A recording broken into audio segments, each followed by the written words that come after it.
Spring board की online classes में आपका स्वागत है। आज आपकी पहली क्लास होगी। पहली क्लास हम स्टार्ट करें उससे पहले आपको ज्योग्राफी की बेसिक नॉलेज होनी चाहिए कि क्या सिलेबस में आएगा और किस तरह से हम आगे कंटिन्यू करेंगे अपनी क्लासेस को। तो यदि हम भूगोल में देखें तो भूगोल की वैसे बहुत सारी शाखाएं होती है, different branches of geography are there. तो हम फिजिकल ज्योग्राफी से स्टार्ट करेंगे हमारी क्लासेस, भौतिक भूगोल से, जिसके अंतर्गत मूलभूत जो सिद्धांत होते हैं, बेसिक जो प्रिंसिपल्स होते हैं ज्योग्राफी के, उनके बारे में हम अध्ययन करते हैं ताकि आपका बेस क्लियर हो जाए ज्योग्राफी का। और एक बार जब बेस क्लियर हो जाता है उसके बाद एग्जैक्टली जो सिलेबस ओरिएंटेड स्टडीज है वो हम स्टार्ट करेंगे। तो अभी पहले हम सिलेबस डिस्कस कर लेते हैं, फिर उसके बाद आज का जो चैप्टर है उसको डिस्कस करेंगे। यदि आरएस का सिलेबस देखें हम तो प्रीलिम्स और मेंस दो एग्जाम होते हैं आपके।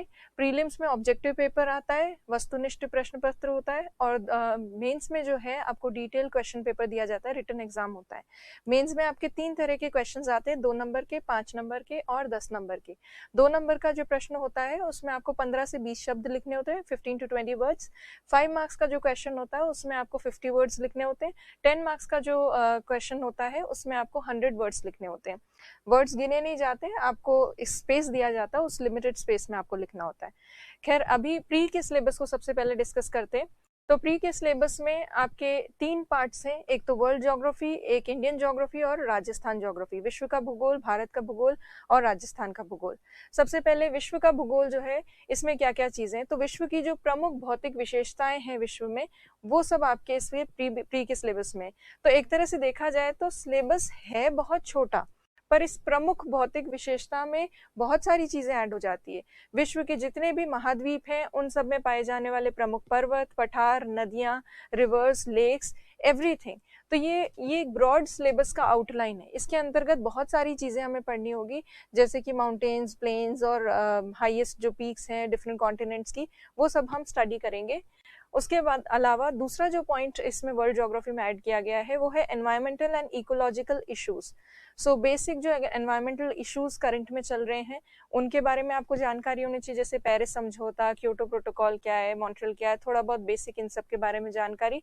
प्लस उसके साथ साथ आपको नेशनल पार्क्स वगैरह जो हैं, ये तो खैर वर्ल्ड लेवल का है, वर्ल्ड लेवल के जो भी मुद्दे हैं, जो पेरिस कॉन्फ्रेंस वगैरह हुई है, उन सब के बारे में तो पता होना ही चाहिए। और इंडिया लेवल पे बात करें तो national park, national biosphere reserves वगैरह, जैव आरक्षित क्षेत्र आदि, उन सब की जानकारी आपको होनी चाहिए। तो पारिस्थितिक और पर्यावरण से संबंधित मुद्दे, issues, that means mainly current पे से रिलेटेड जो चीजें हैं वो इसमें आएंगी। फिर है वाइल्ड लाइफ एंड बायोडाइवर्सिटी। वैश्विक स्तर पर जो जैव विविधता, जीव जंतु आदि हैं, उनके बारे में कोई अगर करंट में न्यूज चल रही हो तो वो सब की भी आपको जानकारी होनी चाहिए। प्लस हॉटस्पॉट्स जो हैं विश्व के प्रमुख, उसमें से भारत में कौन से प्रमुख हॉटस्पॉट्स हैं उनकी जानकारी आपको होनी चाहिए। तो ये एनवायरमेंट वाला सेक्शन आपके वर्ल्ड ज्योग्राफी में दे रखा है। फिर उसके बाद इंटरनेशनल वाटरवेज, अंतरराष्ट्रीय जल मार्ग। तो विश्व के जो प्रमुख महासागरीय क्षेत्र हैं, ओशनिक रीजन, वहां पे कौन कौन से इंटरनेशनल वाटरवेज हैं, उनमें कौन कौन सी नहरें सम्मिलित हैं, जैसे स्वेज कैनाल, कैनाल, पनामा नहर आदि, वो सब आपसे आपके प्री के सिलेबस में है। फिर है मेजर इंडस्ट्रियल रीजन्स, विश्व के प्रमुख औद्योगिक क्षेत्र, वर्ल्ड में कहाँ कहाँ कौन सी इंडस्ट्रीज ज्यादा डेवलप्ड हैं और कौन से एरियाज, इंडस्ट्रियल एरियाज डेवलप्ड हैं, उनके नाम, उनको मैच करना, ये सब चीजें आपके प्री में आएंगी। तो जो भी वर्ल्ड के सिलेबस में प्री में आएगा उसमें आपको 4 ऑप्शंस मिलेंगे, उनमें से आपको टिक करना होगा। सो बेसिकली सिंपल सी बेसिक नॉलेज भी होगी तो एटलीस्ट आप 4 ऑप्शन में से चूज कर पाएंगे, इतना तो आपको नॉलेज हो ही जाएगी। सो ये सब चीजें जो है ये हम देखेंगे वर्ल्ड ज्योग्राफी में। फिर हम बात करेंगे विश्व के भूगोल के बाद भारत का भूगोल जो है, उसमें भी प्री में सिलेबस ऐसे एक लाइन में काफी सारी ब्रॉड जो चीजें हैं, काफी सारी चीजें एक ही लाइन में कवर हो जाती हैं। जैसे अगर हम बात करें broad physical features and major physiographic divisions, प्रमुख भौतिक विशेषताएं और मुख्य भौतिक विभाजन, ये कहने को एक लाइन में है पर बहुत सारी चीजें इसमें ऐड होती हैं। भारत में पाए जाने वाले पर्वत, पठार और उसके साथ साथ मैदान, हिमालय पर्वत, सो ये सब चीजें जो हैं ये इसमें पढ़ी जाएंगी। फिजिकल डिवीजन, फिजियोग्राफिक डिवीजन जो हैं इंडिया के, उनको हम देखेंगे इंडियन ज्योग्राफी के अंतर्गत। Agriculture and agriculture based industries, कृषि और कृषि आधारित उद्योग में भारत में करंट में कृषि उत्पादन वगैरह कितना हो रहा है, कौन सी क्रॉप कहाँ पे ज्यादा प्रोड्यूस की जाती है, कहाँ का प्रोडक्शन ज्यादा है, एग्रीकल्चर रिपोर्ट जो आती है इंडियन गवर्नमेंट की, उसमें क्या क्या बेसिक डेटा है, सिंचाई सुविधाएं कहाँ पे किस तरह की यूज की जाती है, टैंक इरिगेशन कहाँ ज्यादा होता है, ये सारी कृषि से संबंधित जो चीजें हैं, और विभिन्न नाम स्थानांतरण कृषि के और इन सब के, ये सारी चीजें आपके एग्रीकल्चर वाले जो टॉपिक है उसमें कवर की जाएंगी। फिर उसके बाद मिनरल्स, अगर हम प्री के सिलेबस की बात करें तो वैसे तो इंडिया में बहुत सारे मिनरल्स हैं, पर प्री के सिलेबस में आपके लिमिटेड मिनरल्स दिए गए हैं। उसमें सम्मिलित है आयरन, मैग्नीज, कोयला, तेल, प्राकृतिक गैस और परमाणु खनिज या आणविक खनिज या एटॉमिक मिनरल्स। सो केवल प्री के लिए इन्हीं मिनरल्स को ही रिवाइज करना है। सिलेबस ओरिएंटेड स्टडी इसलिए जरूरी है क्योंकि स्पेशली जब आप प्री से पहले, प्री का एग्जाम हो उससे पहले रिविजन करें, तो इन्हीं चीजों का रिविजन करें जो कि प्री के सिलेबस में है। अब देखिए नेक्स्ट जो है major industries and industrial development. Bharat में जो प्रमुख उद्योग है उनकी जानकारी भी आपको होनी चाहिए, कहाँ पे औद्योगिक क्षेत्र हैं, कौन सा स्थान किसके लिए फेमस है, ये सब जानकारी होनी चाहिए। प्लस ट्रांसपोर्टेशन, परिवहन की जो सुविधाएं हैं, इसमें रेल मार्ग आपके सम्मिलित है, इसमें वाटरवेज जो है, नेशनल वाटरवेज, इंडिया के राष्ट्रीय जलमार्ग आदि, वो सब आपसे इसमें पूछे जा सकते हैं, तो उनकी जानकारी होनी चाहिए। अब ट्रांसपोर्टेशन में मेनली आपको फोकस करना है मेजर ट्रांसपोर्ट कॉरिडोर्स। सो उत्तर, दक्षिण, पूर्व, पश्चिम, ये जो चतुर्भुज है, स्वर्णिम चतुर्भुज आदि, उन सब की नॉलेज आपको होनी चाहिए। फिर है नेचुरल रिसोर्सेज, प्राकृतिक संसाधन। कहने को ये छोटा सा शब्द है प्राकृतिक संसाधन, बट इसमें बहुत कुछ सम्मिलित हो जाता है। इसमें मृदा आ जाती है, सॉइल आ जाता है, इसमें रिवर्स आ जाती हैं, जितनी भी नेचुरल चीजें हैं, वेजिटेशन, वनस्पति इसमें आ जाती है, बहुत सारी चीजें इसमें सम्मिलित है। तो इस छोटे से शब्द में काफी कुछ चीजें पूछी जा सकती हैं, तो उन सबको हम कवर करेंगे। फिर है environmental problems and ecological issues. India में जो भी करंट में इश्यूज चल रहे हैं उन सब की जानकारी, प्लस इंडिया के नेशनल पार्क्स, बायोस्फीयर रिजर्व्स, जैव आरक्षित क्षेत्र, राष्ट्रीय उद्यान और वाइल्ड लाइफ सेंचुरीज, इन सब की जानकारी भी आपको होनी चाहिए। सो इंडियन ज्योग्राफी में ये मेन चीजें हैं। अब इंडियन ज्योग्राफी के बाद राजस्थान के भूगोल में अगर देखें तो वही जिस तरह से इंडियन ज्योग्राफी में एक ब्रॉड आपको आउटलाइन दिया गया है जिसमें बहुत सारी चीजें समाहित है, उसी तरह से आरएस का जो प्री का सिलेबस है राजस्थान ज्योग्राफी का, वो भी कहने के लिए ये छोटी छोटी लाइनें लिखी हुई है, बट उसमें बहुत सारी चीजें कवर होती है। तो broad physical features and major physiographic divisions, प्रमुख भौतिक विशेषताएं राजस्थान की और भौतिक विभाजन जो है राजस्थान के, वो आपसे पूछे जाएंगे प्री में। और उसके अलावा प्राकृतिक संसाधन, नेचुरल रिसोर्सेस, अब इसमें बहुत सारी चीजें आ जाती है प्राकृतिक संसाधन में, तो इन्हीं में ये जो चीजें हैं ये सम्मिलित है। जैसे जलवायु राजस्थान की आपसे पूछी जाएगी, प्राकृतिक वनस्पति, natural vegetation, forest, wild life sanctuaries, biosphere reserves, biodiversity कहाँ कितनी है, कौन सी चीजें, कौन से पशु ज्यादा पाए जाते हैं कहाँ पर। सो ये सब बेसिक चीजें जो है राजस्थान से रिलेटेड पूछी जाएंगी आपसे। फिर है मेजर इरिगेशन प्रोजेक्ट्स, सिंचाई परियोजनाएं, ये प्री में है, प्री का सिलेबस डिस्कस कर रहे हैं हम।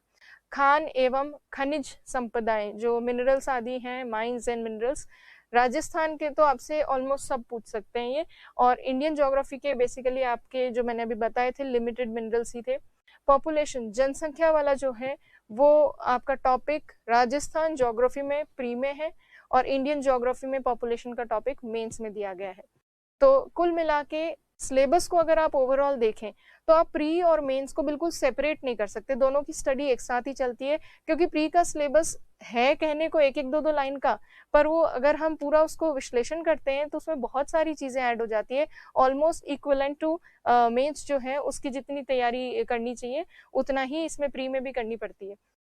फिर है major industries and potential for industrial development, प्रमुख उद्योग और औद्योगिक विकास की संभावनाएं राजस्थान में क्या हैं, तो वो सब चीज़ें भी आपके इसमें आएंगी। प्री में बहुत सारी चीज़ें आती हैं, कई सारे क्वेश्चंस तो इकोनॉमिक सर्वे जो होता है राजस्थान का, जो हर साल रिलीज होता है, उसमें से भी कई प्रश्न आते हैं। फिर अब देखिए प्री का हमने देख लिया, अब हम बात करेंगे कि आरएस मेंस रिटन एग्जाम जो होता है उसमें क्या क्या चीजें आती है। सिलेबस में इतना ज्यादा डिफरेंस नहीं है प्री और मेंस के, इसीलिए साथ में तैयारी करना ज्यादा बेहतर होता है, ताकि आपको दोबारा बार बार चीजें जो है वो रिपीट में ना पढ़नी पड़े। अब देखिए आरएस के मेंस में 3 सेक्शंस है इसमें, जैसे प्री में थे वर्ल्ड, इंडियन और राजस्थान। वर्ल्ड वाला जो सेक्शन है मेंस में, उसमें ब्रॉड फिजिकल फीचर्स, मतलब प्रमुख भौतिक जो भू आकृतियां हैं उनके बारे में आपसे पूछा गया। इसमें स्पेसिफाई किया गया है पर्वत मतलब माउंटेन्स, पठार मींस प्लेटो, मैदान मींस प्लेन्स, झीलें लेक्स और ग्लेशियर्स। सो इनसे रिलेटेड आपसे पूछे जा सकते हैं डिफरेंट टाइप्स ऑफ माउंटेन कौन कौन से होते हैं, विश्व में प्रमुख जो पर्वत है जैसे रॉकी पर्वत कहाँ है, आल्प्स पर्वत कहाँ है, तो ये सब आपसे पूछा जा सकता है। तो इसमें दो एस्पेक्ट है, कॉन्टिनेंटल एस्पेक्ट मतलब महाद्वीपीय आधार पर भी आपको विभिन्न पर्वत पठार आदि पूछे जा सकते हैं, या फिर भू आकृतिक आधार पर मतलब फोल्ड माउंटेन क्या होता है, उल्का झील क्या होती है, इस तरह के प्रश्न भी आपसे पूछे जा सकते हैं। तो ये दोनों तरह से हम तैयार करेंगे इसको। फिर है भूकंप तथा ज्वालामुखी, अर्थक्वेक एंड वॉल्केनोज, इनके प्रकार, इनका वितरण और इनके प्रभाव, ये तीन चीजें आपके दी गई हैं मेंस के सिलेबस में। तो ये भी अर्थक्वेक और वॉल्केनो हम मेंस के सिलेबस में कवर करेंगे। फिर है earth and its geological time scale, पृथ्वी एवं भूवैज्ञानिक समय सारणी, पृथ्वी की उत्पत्ति जब से हुई है, जब से पृथ्वी बनी है तब से लेकर आज तक क्या क्या मेजर घटनाएं घटी हैं, इवेंट्स कौन कौन से हुए हैं, कौन कौन से पीरियड में अर्थ की हिस्ट्री को डिवाइड किया जाता है और हर एक पीरियड का क्या मेजर रेलेवेंस है, क्या महत्व है, वो सब चीजें हम इसमें पढ़ेंगे जियोलॉजिकल टाइम स्केल में। फिर है करंट जियोपॉलिटिकल प्रॉब्लम्स, जो भी वर्तमान में समस्याएं चल रही हैं, भू राजनीतिक समस्याएं, ये भी आपके इस ज्योग्राफी के सिलेबस में प्री में मेंस में दिया गया है। हालांकि ये ज्योग्राफी के सिलेबस में दिया गया है मेंस में, बट ये जो आपकी एक सब्जेक्ट है इंटरनेशनल रिलेशन, अंतर्राष्ट्रीय संबंध, वो जब चैप्टर सिलेबस करते हैं, उसका कोर्स करते हैं, तो उसमें ये चीजें क्लियर हो जाती हैं। तो आपकी इंटरनेशनल रिलेशन की भी क्लास होगी, तो जिसमें उसमें आपको ये भू राजनीतिक समस्याएं जो चलती हैं आस पड़ोस के देशों के साथ, वो सारी चीजें समझ में आ जाएंगी, और विभिन्न देशों का क्या इक्वेशन है इंटरनेशनल पॉलिटिक्स पे, पॉलिटिकल बैकग्राउंड में, तो वो सब चीजें आपको इससे क्लियर हो जाएगी। प्लस ये करंट बेस्ड टॉपिक है ये वाला स्पेशली। बाकी जो है उनमें यदि देखा जाए तो मेंस में जो 2 नंबर के प्रश्न बनते हैं, जो 5 नंबर के प्रश्न बनते हैं 5 मार्क्स, और जो 10 नंबर के प्रश्न बनते हैं मेंस में, इस पार्ट ए में से एक प्रश्न 10 नंबर का बनता ही है। ये जो भाग ए है वर्ल्ड ज्योग्राफी का, इसमें से एक क्वेश्चन 10 मार्क्स का बनता है। और जब से पैटर्न चेंज हुआ है तब से लास्ट 2 ईयर्स से जो बड़ा क्वेश्चन बन रहा है वो इससे बन रहा है, भूवैज्ञानिक समय सारणी से बने हैं लास्ट 2 टाइम्स जो क्वेश्चन बने। 5 मार्क्स जो क्वेश्चन है, इसमें से 5 नंबर के भी कुछ क्वेश्चन बनते हैं, 1 या 2 बनता ही है, मतलब 10 नंबर का तो 1 डेफिनेटली बनता है क्वेश्चन, और 5 नंबर के 1 या 2 प्रश्न बन सकते हैं, 2 नंबर के भी 1-2 प्रश्न बन ही जाते हैं इस वाले सेक्शन में से। तो 3 पार्ट्स जो हैं वर्ल्ड, इंडियन और राजस्थान, हर एक का सेक्शन डिवाइड किया गया है, हर एक में से कुछ कुछ सवाल पूछे जाते हैं। तो इसीलिए आप सब अगर ढंग से प्रिपेयर्ड हो चीजें तो आप इसको अच्छे से क्लियर कर सकते हैं। लास्ट टाइम जो है ज्वालामुखी से रिलेटेड भी क्वेश्चन आया था पिछली बार 18 के RS में, और माउंटेन से रिलेटेड क्वेश्चन आया था, पर्वतों से रिलेटेड 2 नंबर का आया था, ये वॉल्केनो से 5 नंबर का प्रश्न आया था। तो इस तरह से हर सेक्शन में से कुछ कुछ क्वेश्चंस पूछे जाते हैं मेंस के एग्जाम में। और राइटिंग प्रैक्टिस जो आपको करनी है, आपको उन्हीं चैप्टर्स की, उन्हीं टॉपिक्स की करनी है जो आपके मेंस के सिलेबस में दिए गए हैं, जो आपको अभी वर्तमान में यहाँ पर दिख रहे हैं। केवल इन्हीं की राइटिंग प्रैक्टिस करनी है, अन्यथा बाकी चीजों की नहीं करनी। तो वर्ल्ड ज्योग्राफी के सेक्शन में ये चीजें हैं। इंडियन ज्योग्राफी के सेक्शन में क्या है वो देखिए। भारत का जो भूगोल है, इसमें ये ब्रॉड फिजिकल फीचर्स दे दिए गए हैं, वही भारत की सारी चीजें कुल मिला के पढ़नी है। इसमें पर्वत, पठार, झीलें, नदियां आदि, ग्लेशियर्स, हिमनद वगैरह सब कुछ। फिर है मेजर फिजियोग्राफिक डिवीजन, भारत को जो प्रमुख भू आकृतिक प्रदेशों में बांटा जाता है या भौतिक प्रदेशों में बांटा जाता है, प्रायद्वीपीय पठारी प्रदेश, उत्तरी मैदानी प्रदेश, हिमालय पर्वतीय प्रदेश, Himalayan mountain region, northern plain region, peninsular plateau region, so वो सब चीजें जो है वो हम इसमें कवर करेंगे। फिर है जलवायु, क्लाइमेट को फोकस किया गया। तो क्लाइमेट में मेनली मॉनसून जो है उसकी उत्पत्ति कैसे होती है, ओरिजिन ऑफ मॉनसून, उसको प्रभावित करने वाले कारक कौन कौन से हैं, वो सब चीजें। और जलवायु भारत की सीजनल बेसिस पर, मतलब ऋतु के आधार पर, शीत ऋतु में कैसी जलवायु होती है, ग्रीष्म में कैसी होती है, ये आपको करना है। प्लस उसके साथ साथ डिस्ट्रीब्यूशन ऑफ रेनफॉल, मतलब वर्षा का वितरण भारत में कहाँ कितनी वर्षा होती है, वो भी आपको क्लियर होना चाहिए। प्लस क्लाइमेटिक रीजन्स, खास तौर पर कोपेन ने जो जलवायु प्रदेश बताए हैं भारत में, वो आपको पता होने चाहिए। तो ये सब हम मेंस के सिलेबस में इंडियन ज्योग्राफी जो है उसमें करेंगे। उसके अलावा नेचुरल रिसोर्सेस, प्राकृतिक संसाधन जो हैं, उसमें सब कुछ ही आ जाता है। वाटर में आ जाती है रिवर्स, लेक्स वगैरह, फॉरेस्ट, वन में आ जाती है वनस्पति आदि। मृदा, सॉइल जो है वो पूरा का पूरा करनी है, तो एक तरह से पूरी कंप्लीट ज्योग्राफी हमें करनी ही है। फिर जो इसका दूसरा पार्ट है rocks and minerals. Indian geography में जो है चट्टानों को शैल लिखा गया है, शैल एवं खनिज।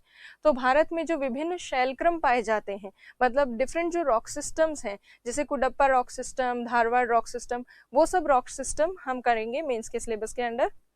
फिर है पॉपुलेशन। अभी मैंने आपको बताया था कि राजस्थान के सिलेबस में पॉपुलेशन वाला टॉपिक प्री में दे रखा है, इंडियन ज्योग्राफी के सिलेबस में पॉपुलेशन का टॉपिक मेंस वाले सेक्शन में दे रखा है।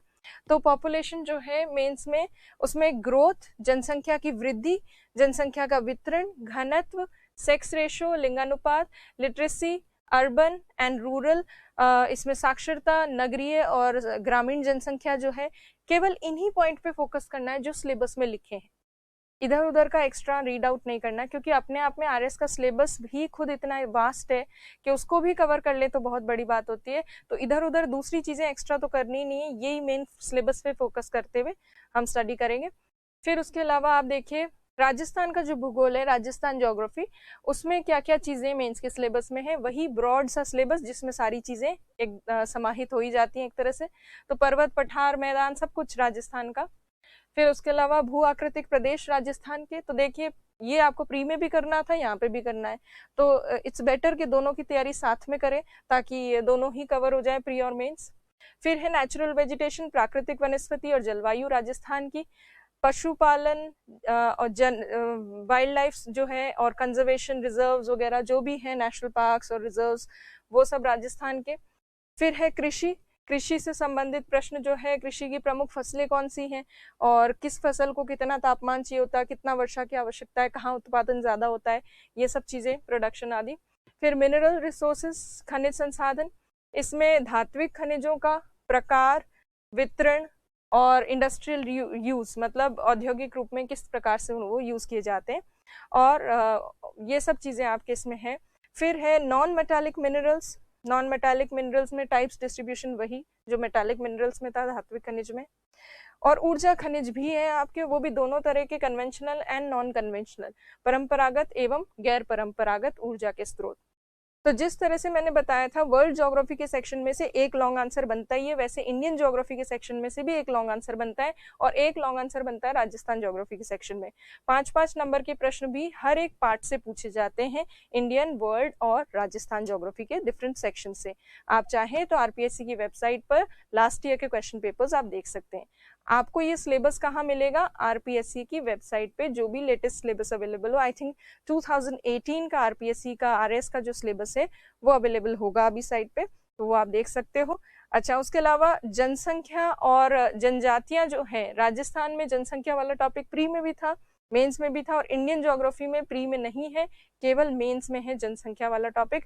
और जनजातियां जो है वो मेंस में दे रखा है राजस्थान के भूगोल में। सो ये सारी चीजें जो है हमें डिस्कस करनी है। आरपीएससी की साइट पे जब आप जाएंगे तो आपको सिलेबस कुछ इस प्रकार मिलेगा, जो अभी डिस्कस किया है सेम वही है। ये प्री का सिलेबस है।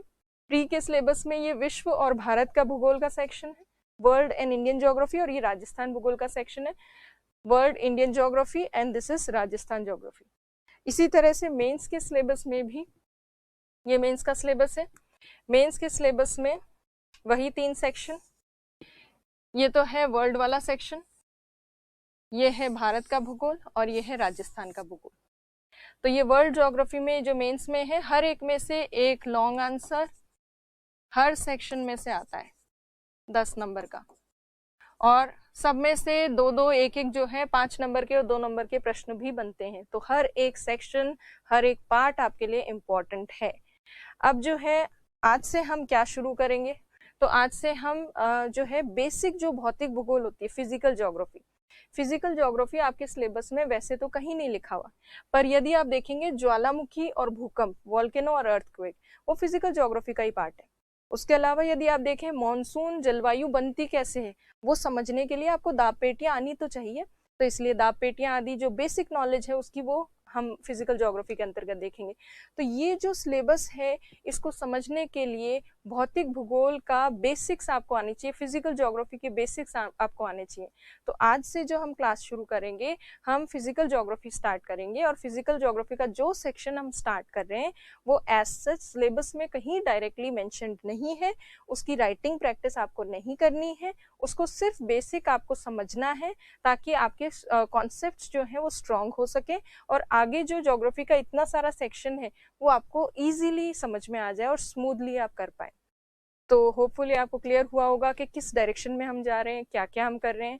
तो अभी जो है ये डाउनलोड कीजिएगा आप, और आप भी सिलेबस को देखिएगा, और आज से जो क्लासेस स्टार्ट हो रही हैं उनको ढंग से रिवाइज कीजिए। नोट्स जो हैं वो आपको दिए ही जाएंगे क्लास के साथ। सो होपफुली आपको चीज़ें जो हैं आप कनेक्ट कर पाएँ और आप समझ पाएंगे। Thank you. चलिए क्लास के साथ कंटिन्यू करते हैं। फिर आज हम ज्योग्राफी सब्जेक्ट जो है वो स्टार्ट करेंगे। ज्योग्राफी के बारे में यदि बात करें तो ज्योग्राफी हम प्री और मेंस दोनों की कवर करेंगे एक साथ ही, और स्पेसिफिकली जो टॉपिक प्री के हैं वो मैं आपको बता दूंगी। और यदि हम देखें ज्योग्राफी के डिफरेंट सेक्शंस होते हैं, उन विभिन्न सेक्शंस को एक एक करके हम पढ़ेंगे। तो भौतिक भूगोल, बेसिक जो है फिजिकल ज्योग्राफी, उसको हम डिस्कस करेंगे। और बेसिक फिजिकल ज्योग्राफी में हम पढ़ेंगे प्रमुख सिद्धांत जो पृथ्वी से संबंधित हैं, वायुमंडल आदि से संबंधित हैं, एटमॉस्फेयर वगैरह से रिलेटेड। वर्ल्ड ज्योग्राफी में हम बेसिकली कवर करेंगे कॉन्टिनेंटल ज्योग्राफी, मतलब महाद्वीपीय भूगोल जो है, नॉर्थ अमेरिका, साउथ अमेरिका, ये सारी चीज़ें, सारे कॉन्टिनेंट्स। फिर इंडियन ज्योग्राफी में हम इंडिया को कवर करेंगे, और राजस्थान ज्योग्राफी जो है उसमें राजस्थान ज्योग्राफी कवर की जाएगी। तो ये सारी चीज़ें हम एक एक करके करेंगे। आज जो है भूगोल का सबसे पहला भाग हम कंटिन्यू करेंगे, स्टार्ट करेंगे, और वो है भौतिक भूगोल, फिजिकल ज्योग्राफी। और फिजिकल ज्योग्राफी जो है उसमें यदि हम देखें तो सबसे पहला चैप्टर हम अर्थ कर रहे हैं। पृथ्वी या अर्थ को ही हमने सबसे पहला चैप्टर क्यों पिक किया है? तो यदि आप देखें ज्योग्राफी एज अ सब्जेक्ट, ये दो वर्ड से बना है, जियो, ग्राफोस। जियो और ग्राफोस जो है, जियो का अर्थ तो होता है अर्थ, पृथ्वी, और ग्राफोस जो वर्ड है, ग्राफोस का मतलब होता है डिस्क्रिप्शन। तो ज्योग्राफी जो है वो और कुछ नहीं, पृथ्वी का वर्णन है, या फिर हम कह सकते हैं अर्थ का जो मेजर डिस्क्रिप्शन है उसी को ज्योग्राफी कहा जाता है। और इसीलिए ज्योग्राफी क्योंकि अर्थ के चारों ओर इर्द गिर्द ही घूमती है, इसलिए सबसे पहला चैप्टर जो हमने पिक किया है वो है अर्थ।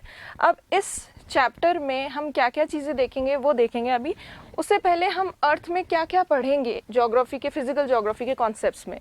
सो बेसिकली अर्थ में हम लिथोस्फीयर, स्थलमंडल, उसके अलावा हम वायुमंडल, एटमॉस्फेयर, उसको डिस्कस करेंगे, और हाइड्रोस्फीयर को, जिसे हम कहते हैं जलमंडल, इन तीनों को डिस्कस करेंगे। और जलमंडल, स्थलमंडल और वायुमंडल मिलकर जो मंडल बनाते हैं उसे कहा जाता है बायोस्फीयर।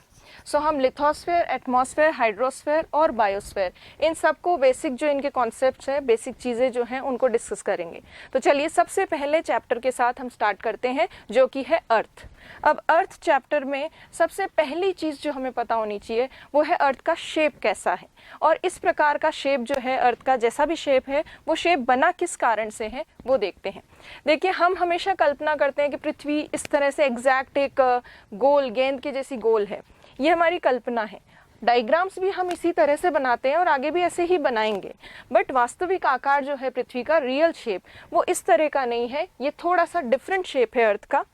और अर्थ का जो शेप है वो कुछ इस तरह से नज़र आता है। अब ये किस तरह का शेप है? वैसे ज्योमेट्री में कोई भी ऐसा वर्ड नहीं है जो अर्थ के शेप को क्लियरली मेंशन कर सके या क्लियरली डिस्क्राइब कर सके। और यदि इस रियल शेप को देखें आप, तो इसमें आप पाएंगे कि बीच में से पृथ्वी का विस्तार थोड़ा ज़्यादा है, और ध्रुवीय क्षेत्र जो है वहाँ से थोड़ी सी पृथ्वी चपटी है, फ्लैट है।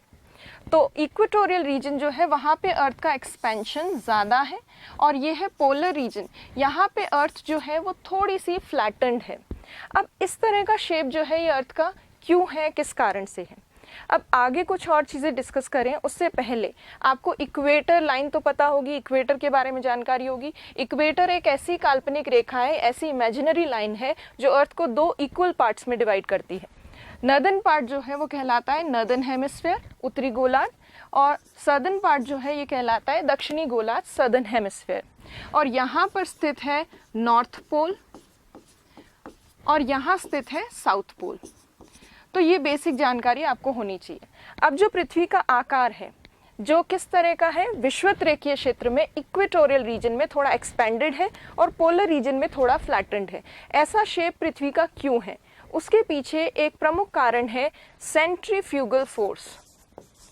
और ये जो सेंट्रीफ्यूगल फोर्स है इसे कहा जाता है अपकेंद्रीय बल। अर्थ जब रोटेट करती है, घूमती है, तो घूमने वाली वस्तु पर केंद्र से बाहर की ओर एक बल लगता है, सेंटर से आउटवर्ड एक फोर्स लगता है और उस आउटवर्ड फोर्स को कहते हैं सेंट्रीफ्यूगल फोर्स या अपकेंद्रीय बल। और इसी अपकेंद्रीय बल के कारण पृथ्वी जो है विषुवत रेखीय क्षेत्र में थोड़ी ज़्यादा फैल गई है। और जब विषुवत रेखीय क्षेत्र में विस्तार हुआ तो पोलर रीजन जो है, ध्रुवीय क्षेत्र, वहाँ से पृथ्वी थोड़ी सी चपटी हो गई है।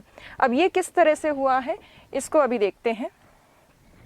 देखिए, सेंट्रीफ्यूगल फोर्स जो है उसकी वजह से एक्सपेंशन अर्थ का इक्वेटोरियल रीजन में ज़्यादा हुआ है और पोलर रीजन से फ्लैट हो गई है। अच्छा, इक्वेटर को हिंदी में एक और नाम दिया जाता है, विषुवत रेखा तो इसको कहते ही है, इसे भूमध्य रेखा भी कहा जाता है, भूमध्य रेखा भी कह सकते हैं। तो भूमध्य रेखीय क्षेत्र में पृथ्वी का विस्तार ज़्यादा है। अब इसको हम एक वीडियो के माध्यम से समझते हैं। तो देखिए, ये मान लीजिए पृथ्वी है और पृथ्वी जब घूमना शुरू करती है, पृथ्वी ने जब घूमना शुरू किया, घूमने के कारण जैसे जैसे रोटेशन की स्पीड फास्ट हुई, अब तो कांस्टेंट हो चुकी है, रोटेशन की स्पीड की वजह से एक्सपेंशन काफ़ी ज़्यादा हो गया अर्थ का। यहाँ पर देखिए, विषुवत रेखीय क्षेत्र में काफ़ी ज़्यादा फैल गई पृथ्वी और पोलर रीजन में काफ़ी ज़्यादा चपटी हो गई है। तो इसी वजह से पोलर रेडियस जो है या फिर ध्रुवीय त्रिज्या, ये जो है ध्रुवीय त्रिज्या तो पृथ्वी की कम है और विषुवत रेखीय त्रिज्या जो है पृथ्वी की वो थोड़ी ज़्यादा है। त्रिज्या मीन्स रेडियस।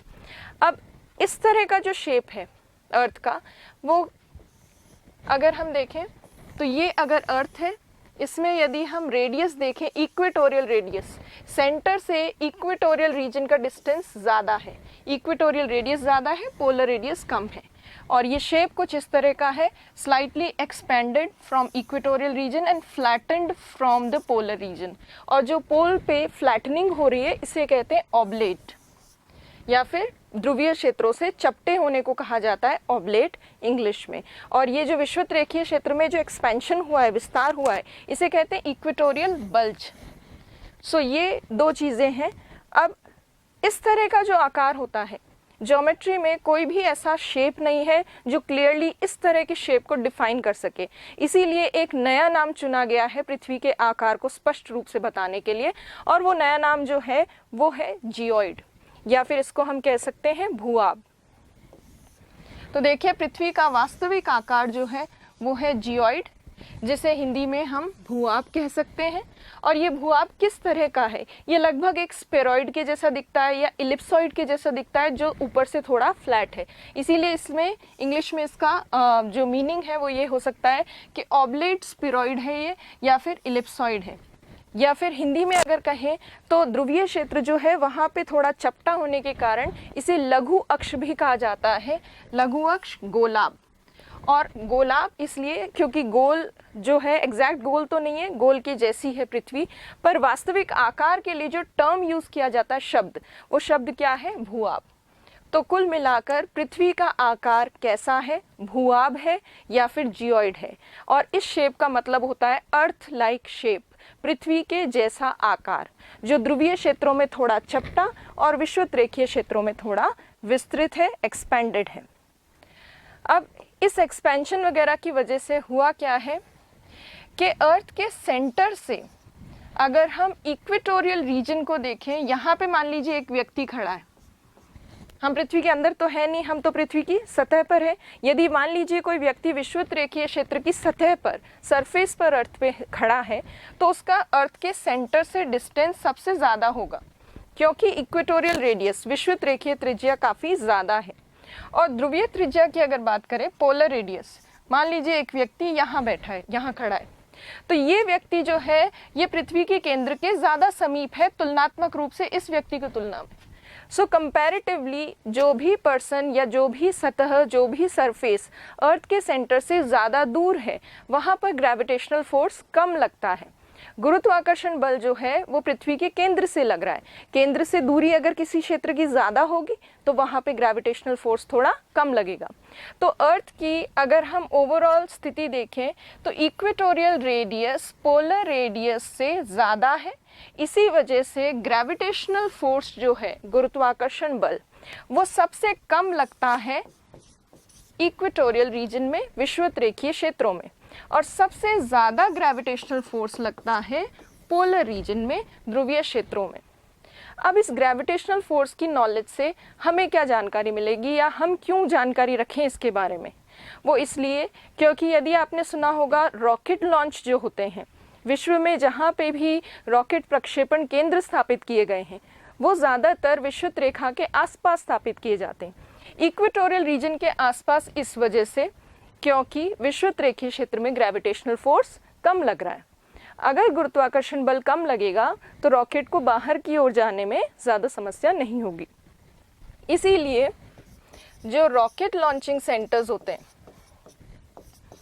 वो मोस्टली की जाती है इक्वेटोरियल रीजन से, विषुवत रेखीय क्षेत्रों से। उसके साथ साथ एक और चीज़ यहाँ ध्यान में रखी जाती है, विषुवत रेखीय क्षेत्रों के साथ साथ जो पूर्वी तट होता है महाद्वीपों का, ईस्टर्न कोस्ट, उसको चुना जाता है रॉकेट लॉन्चिंग सेंटर्स एस्टैब्लिश करने के लिए। ईस्टर्न कोस्ट क्यों चुनते हैं, उसके पीछे कारण ये है कि अर्थ जो है, ईस्टर्न कोस्ट को चुना जाता है क्योंकि अर्थ रोटेट कर रही है वेस्ट से ईस्ट। अगर कोई रॉकेट छोड़ा जाए पृथ्वी की सतह से, वो रॉकेट भी जाएगा वेस्ट से ईस्ट। और अगर आप पूर्वी तट से छोड़ रहे हैं, तट का मतलब क्या होता है? तट का मतलब है ये जो पूर्वी भाग है महाद्वीप का, कॉन्टिनेंट का, इसके ठीक पास में सागर है। और अगर आप पूर्वी भाग से रॉकेट लॉन्च करते हैं तो रॉकेट को वेग किस दिशा में मिलेगा? वेस्ट से ईस्ट की तरफ। अगर मान लीजिए कोई फेलियर हो जाए किसी प्रोग्राम में, या फिर रॉकेट लॉन्चिंग में कुछ फेलियर प्रॉब्लम्स हो जाए, एक्सीडेंट हो जाए, तो वो रॉकेट जो लॉन्च किया गया है ईस्टर्न कोस्ट से, वो जाकर कहाँ गिरेगा? महासागर में, ओशन में। इसी वजह से एक्सीडेंट्स और एक्सीडेंट्स की वजह से जो हानि होती है वो बहुत कम होगी।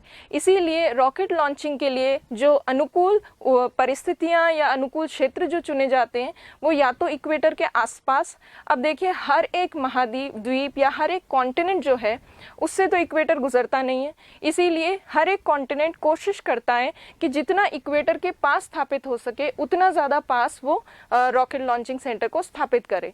इंडिया का रॉकेट लॉन्चिंग सेंटर जो है, यदि आपको ध्यान हो तो कहाँ पर है सोचिएगा, और क्यों है उसके पीछे भी कारण यही है। यदि आप ये वर्ल्ड मैप देखें तो वर्ल्ड मैप में ये साउथ अमेरिका है, और साउथ अमेरिका के ईस्टर्न कोस्ट पे ही रॉकेट लॉन्चिंग सेंटर है, ताकि इन केस यदि एक्सीडेंट होता है तो एक्सीडेंट की स्थिति में ये रॉकेट जाकर कहाँ गिरेगा? महासागर में, ओशन में गिरेगा। इसी तरह से आप इंडिया की स्थिति देखिए, ये इंडिया है, इंडिया में यहाँ रॉकेट लॉन्चिंग सेंटर है। इन केस एक्सीडेंट होता है तो रॉकेट जाकर गिरेगा कहाँ पर? बंगाल की खाड़ी में, बे ऑफ बंगाल में। इसीलिए रॉकेट लॉन्चिंग सेंटर इक्वेटर के नज़दीक और महाद्वीपों के पूर्वी तट से, ईस्टर्न कोस्ट से लॉन्च किए जाते हैं, या सेंटर्स वहाँ स्टैब्लिश किए जाते हैं। अगर इंडिया के रॉकेट लॉन्चिंग सेंटर की बात करें तो सतीश धवन स्पेस सेंटर जो है श्रीहरिकोटा द्वीप में, आंध्र प्रदेश में, ईस्टर्न कोस्ट पे इंडिया के, वहाँ स्थापित है। अब देखिए अभी तक जो हमने पढ़ा है उसी चीज़ को एक बार क्विकली रिवाइज कर लेते हैं। तो हमने जो पढ़ा, हमने ये देखा कि पृथ्वी जो है उसका आकार किस तरह का है? उसका आकार है जियोइड। जियोइड शेप का मतलब क्या होता है? भूआब या गोलाब शेप का मतलब है कि ध्रुवीय क्षेत्र जो है वहाँ से तो पृथ्वी थोड़ी चपटी है और विषुवत रेखीय क्षेत्र से थोड़ी विस्तृत है। कारण क्या है इसके पीछे? अब केंद्रीय बल या फिर सेंट्रीफ्यूगल फोर्स, और विषुवत रेखीय त्रिज्या, इक्वेटोरियल रेडियस जो है अर्थ का वो ज़्यादा है, और पोलर रेडियस जो है अर्थ का वो थोड़ा कम है। इसकी वजह से क्या होता है? ग्रेविटेशनल फोर्स पे फर्क पड़ता है।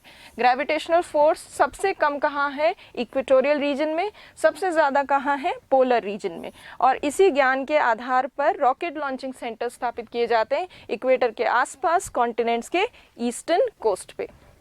अब देखिए कुछ फैक्ट्स देख लेते हैं अर्थ से रिलेटेड। रेडियस तो अभी हमने देखा, रेडियस का किलोमीटर्स में भी हमने अभी देखा डेटा। अब यहाँ पे आप देखिए ये डायमीटर दर्शा रहा है। यहाँ पर इक्वेटोरियल डायमीटर जो है अर्थ का वो है 12,756 किलोमीटर। और अगर हम इसको देखते हैं माइल्स में तो ये 7,926 माइल्स हैं। और पोलर जो डायमीटर है या व्यास है वो थोड़ा इससे ज़्यादा है, ज़्यादा फर्क नहीं है, थोड़ा सा डिफरेंस है, ये है 12,714 किलोमीटर। और अगर माइल्स में देखा जाए तो 7,900 माइल्स। और अगर हम एक पूरा ओवरऑल सरकमफ्रेंस देखें, यहाँ से पूरी परिधि देखी जाए, ध्रुवीय परिधि और विषुवत रेखीय परिधि, तो विषुवत रेखीय जो परिधि है वो लगभग है 40,075 किलोमीटर। अगर माइल्स में देखें तो 24,902 माइल्स के आसपास है। अभी ये चीज़ हमारे काम आएगी, नेक्स्ट जो चैप्टर है उसमें हम इसको और देखेंगे। और पोलर सरकमफ्रेंस जो है वो थोड़ा सा इक्वेटोरियल सरकमफ्रेंस से ऑब्वियसली कम होगा, और वो है 24,860 माइल्स के अंदर। और अगर किलोमीटर में देखें तो 40,008 किलोमीटर। तो ये कुछ बेसिक डेटा है, ज़्यादा रटने की ज़रूरत नहीं है, थोड़ा बहुत आइडिया होगा तो भी आप कहीं पे क्वेश्चन आए तो आप उसको टिक कर पाओगे। अब देखिए हम बात करते हैं पृथ्वी की एक्सिस की। आज के चैप्टर में हम पृथ्वी की आकार के साथ साथ एक्सिस ऑफ अर्थ देखेंगे, पृथ्वी का अक्ष, और उसके अलावा हम देखेंगे पृथ्वी की कक्षा या ऑर्बिट ऑफ अर्थ। अब ये एक्सिस किसको कहते हैं? तो देखिए आपको पता है कि अर्थ रोटेट करती है। कोई भी रोटेटिंग ऑब्जेक्ट जो है किसी एक काल्पनिक वस्तु के चारों ओर रोटेट कर रहा होता है। तो यहाँ पर अगर अर्थ को देखा जाए, अगर हम अर्थ के नॉर्थ पोल और साउथ पोल से होते हुए एक नीडल सुई जिस तरह से ग्लोब में होती है, वो उसकी अगर कल्पना करें जो साउथ पोल से होते हुए नॉर्थ पोल की तरफ निकल रही है, तो ये जो इस तरह की नीडल या सुई या रेखा है, इसी को कहा जाता है एक्सिस ऑफ अर्थ। जिस तरह से ग्लोब हमेशा टेढ़ा दिखाया जाता है और ग्लोब में जो नीडल होती है सुई, वो जो दर्शाती है वो एक्सिस को ही दर्शाती है पृथ्वी के। तो अर्थ का एक्सिस होता क्या है? ये एक ऐसी इमेजिनरी लाइन है, काल्पनिक रेखा है, जो कि जिसके चारों ओर पृथ्वी परिभ्रमण करती है या रोटेट करती है। और एक्सिस जो है अर्थ का वो सीधा नहीं है, बिल्कुल स्ट्रेट नहीं है। स्ट्रेट लाइन जो होती है जिसको हम लंबवत रेखा कह सकते हैं, वर्टिकल लाइन कह सकते हैं, वर्टिकल लाइन से एक्सिस थोड़ा सा झुका हुआ है। अब किस तरह से झुका हुआ है वो देखिए, ये है वर्टिकल लाइन। इस वर्टिकल लाइन से अगर हम कंपेयर करें तो ये एक्सिस है अर्थ का, ये एक्सिस जो है ये थोड़ा सा झुका हुआ है। और सबको पता है, आप लोगों को भी थोड़ा बहुत जानकारी होगी कि 23.5 डिग्री के कोण पर झुका है। वर्टिकल लाइन से 23.5 डिग्री के एंगल पे एक्सिस ऑफ अर्थ टिल्टेड है। और यदि हम देखें, ये तो टिल्ट वर्टिकल लाइन से दर्शाया गया है, और आमतौर पे जब टिल्ट पूछा जाए, उसकी डिग्री पूछी जाए, तो वर्टिकल लाइन से ही बताई जाती है। पर हॉरिजॉन्टल लाइन से भी इसका एक एंगल बनता है, और वो कैसा एंगल बनता है वो देखते हैं। अब देखिए वर्टिकल लाइन से जो एंगल बनता है 23.5 डिग्री, वो तो हमने देख लिया। अगर हम यहाँ पर एक हॉरिजॉन्टल लाइन की कल्पना करें तो ये जो एक्सिस ऑफ अर्थ है, ये है एक्सिस, ये एक्सिस है जो नॉर्थ पोल से साउथ पोल तक जाता है। इस एक्सिस की यदि हम हॉरिजॉन्टल लाइन से डिग्री देखें तो ये बनाता है 66.5 डिग्री, 66.5 डिग्री का एंगल बनाता है। अब ये जो हॉरिजॉन्टल लाइन है इसको कहा जाता है कक्षीय तल या ऑर्बिटल प्लेन। अब ऑर्बिटल प्लेन क्या होता है, नेक्स्ट जो हम करेंगे डिस्कस, वो हम कक्षा ही डिस्कस करेंगे, ऑर्बिट ही डिस्कस करेंगे। ऑर्बिट वो एक पाथ होता है, एक मार्ग होता है जिस पर चलते हुए पृथ्वी सूर्य के चारों ओर परिक्रमा करती है, रिवॉल्व करती है। और उस रिवॉल्विंग पाथ पे अगर आप प्लेन की कल्पना करें, एक तल की कल्पना करें, तो उस तल को क्या कहा जाएगा, कक्षीय तल। तो पृथ्वी जो है इस तरह से झुकी हुई एक्सिस के साथ ही रिवॉल्व करती है सन के चारों तरफ। और सन के चारों तरफ जो रिवॉल्व कर रही है, वहाँ ऑर्बिट पे अगर आप तल की कल्पना करें, मान लीजिए एक बेस है, यहाँ पर एक प्लेन है, तो अर्थ का एक्सिस यदि देखा जाए तो उसके साथ कितने डिग्री का एंगल बनाएगा, 66.5 डिग्री का एंगल। तो ये है एक्सिस ऑफ अर्थ। अब पृथ्वी का ये जो अक्षीय झुकाव है, एक्सियल बेंडिंग कहा जाता है इंग्लिश में से, और हिंदी में से कहा जाता है अक्षीय झुकाव। क्या महत्व है इसका? तो अर्थ पे जो भी सीजन्स बनते हैं, ऋतुएं जो बनती हैं, ये सीजन्स इसी एक्सियल बेंडिंग की वजह से बनती हैं। ऋतुओं का निर्माण एक्सियल बेंडिंग की वजह से होता है। पोलर रीजन पे बहुत लंबे दिन होते हैं, ध्रुवों पर 6 महीने के दिन और 6 महीने की रात की स्थिति बनती है, वो भी किस वजह से बनती है, इस एक्सियल बेंडिंग की वजह से।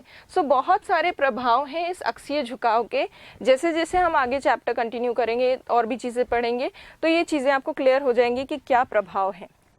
फिलहाल के लिए एक्सियल बेंडिंग क्या होती है और एक्सिस क्या होता है। एक्सिस वो काल्पनिक रेखा है जिसके चारों ओर पृथ्वी परिभ्रमण करती है।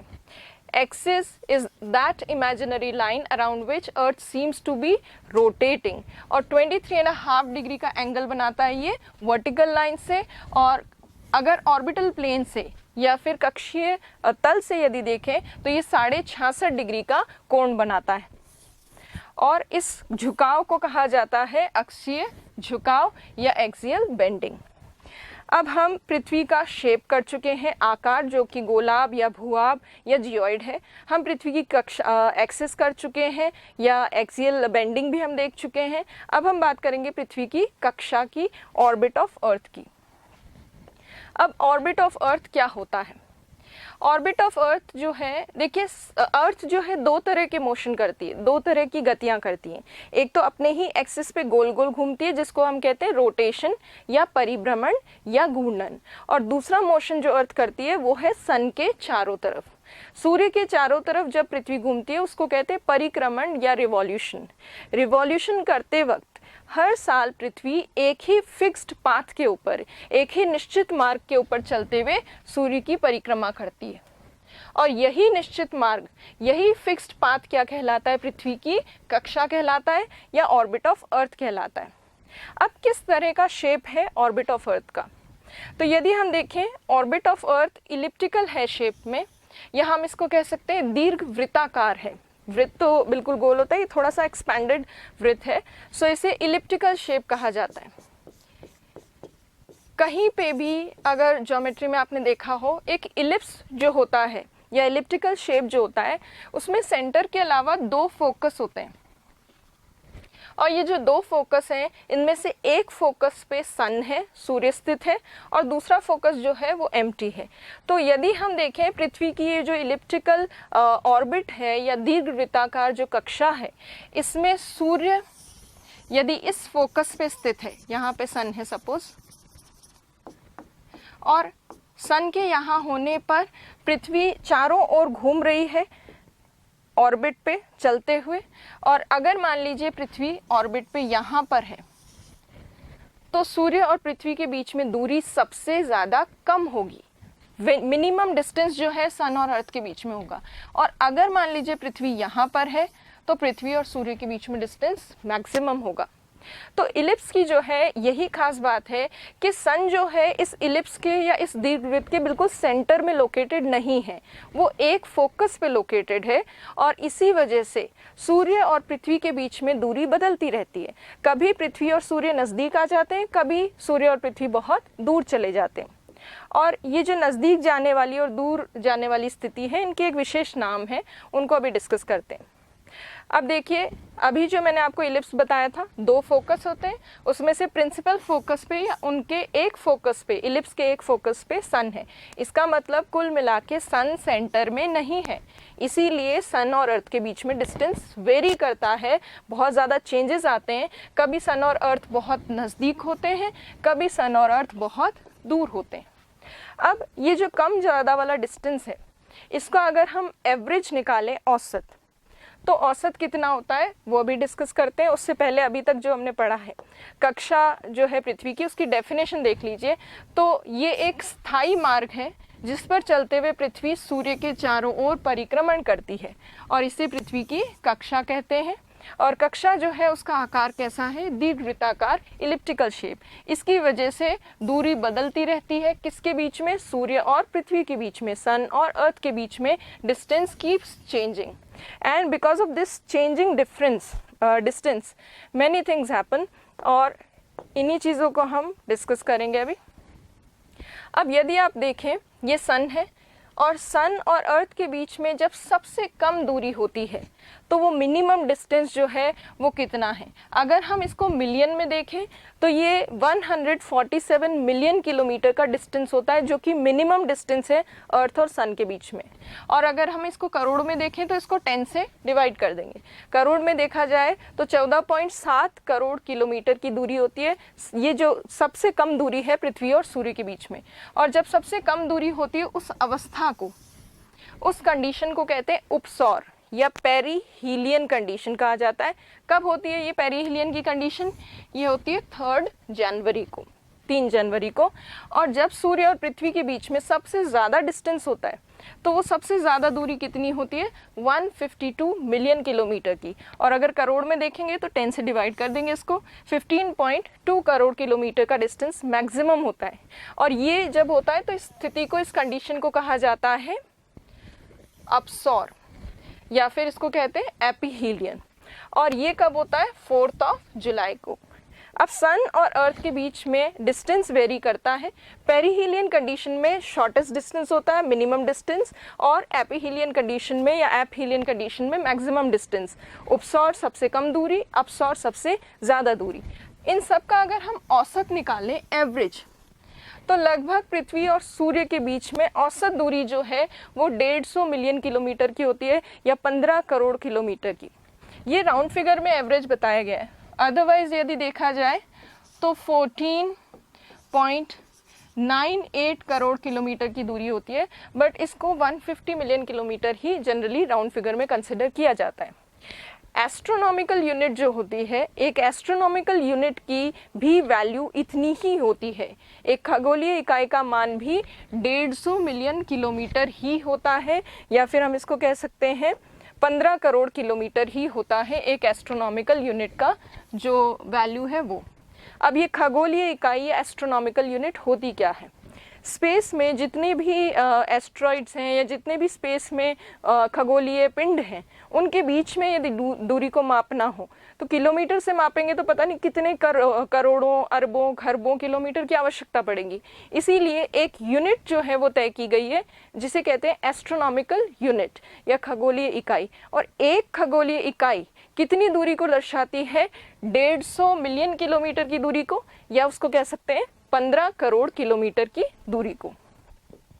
तो ये तो हुआ सूर्य और पृथ्वी के बीच में सबसे कम दूरी कब होती है और सबसे ज़्यादा दूरी कब होती है, और कितना डिस्टेंस दोनों के बीच में होता है।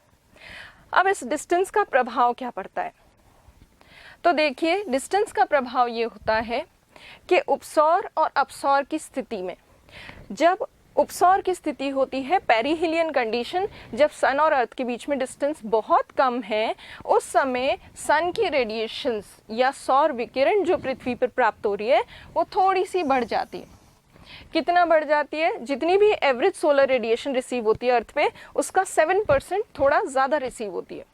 और जब दूरी बढ़ जाती है सूर्य और पृथ्वी के बीच में, तो 7% कम सौर विकिरण प्राप्त होती है, कम सोलर रेडिएशन रिसीव होती है। माना कि सोलर रेडिएशन में थोड़ा सा वेरिएशन होता है, थोड़ा सा चेंजेस आते हैं अर्थ और सन के क्लोज आने से या दूर जाने से, बट इसका मतलब ये नहीं है कि उपसौर, पेरीहीलियन और अपसौर जो अवस्था है ये सीजन्स का निर्माण कर रही है। नहीं, सीजन्स का निर्माण ये एपीहीलियन और पेरीहीलियन कंडीशंस जो है ये नहीं करती हैं। तो क्या करता है सीजन्स का निर्माण?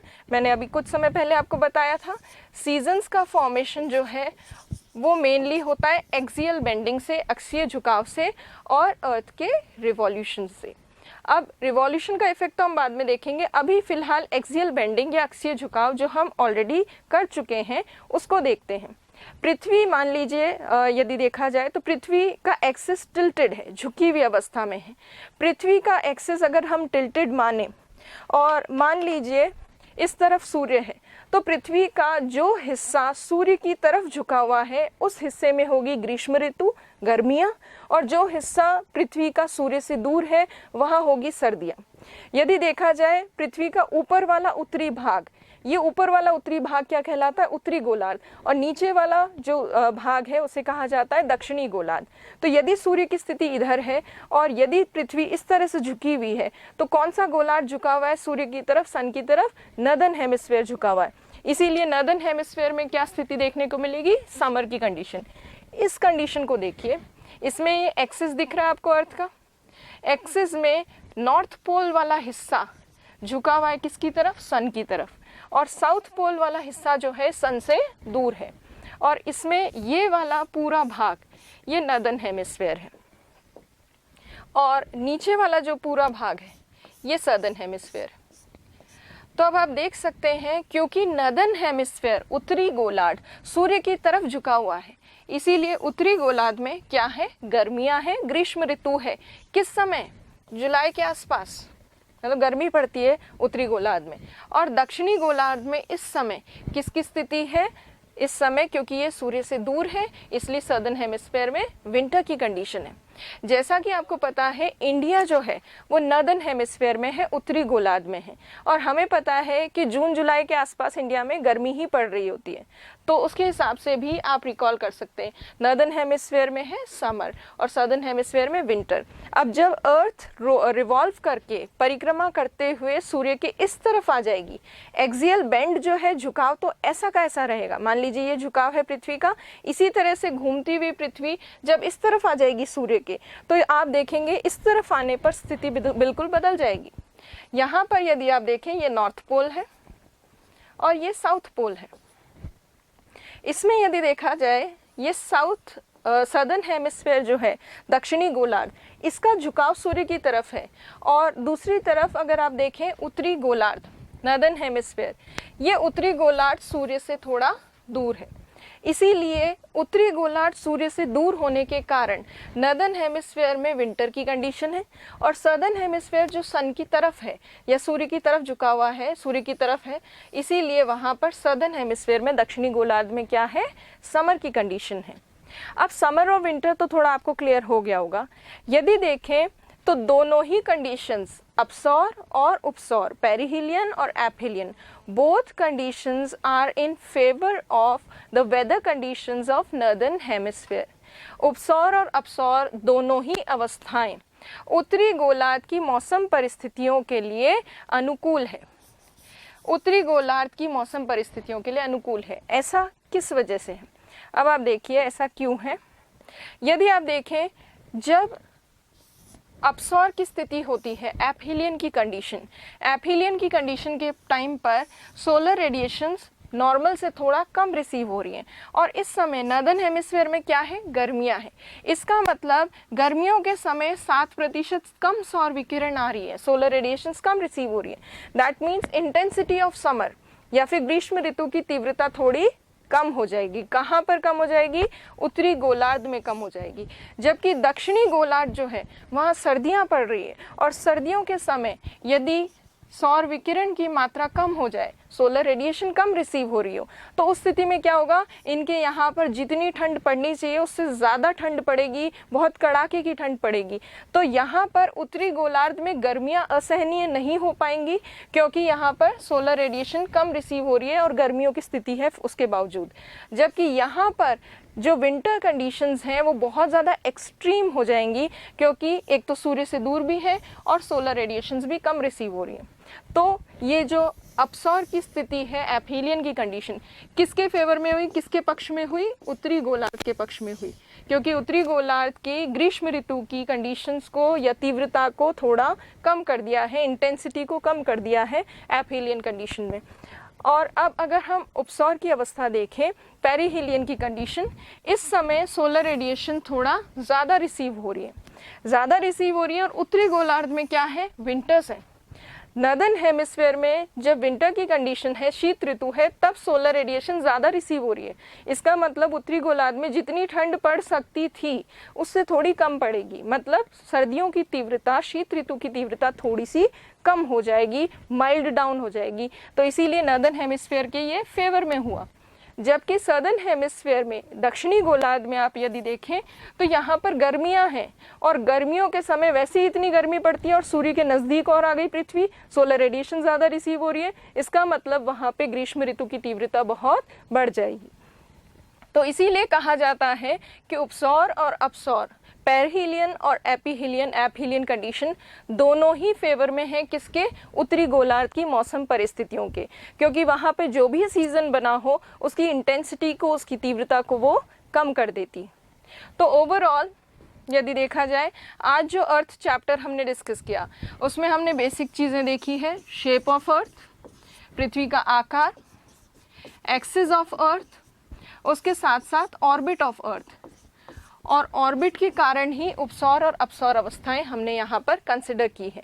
और नेक्स्ट जो इससे रिलेटेड चीज़ें हैं, अर्थ के मोशंस, पृथ्वी की गतियाँ वगैरह, वो हम अगली क्लास में डिस्कस करेंगे। Thank you.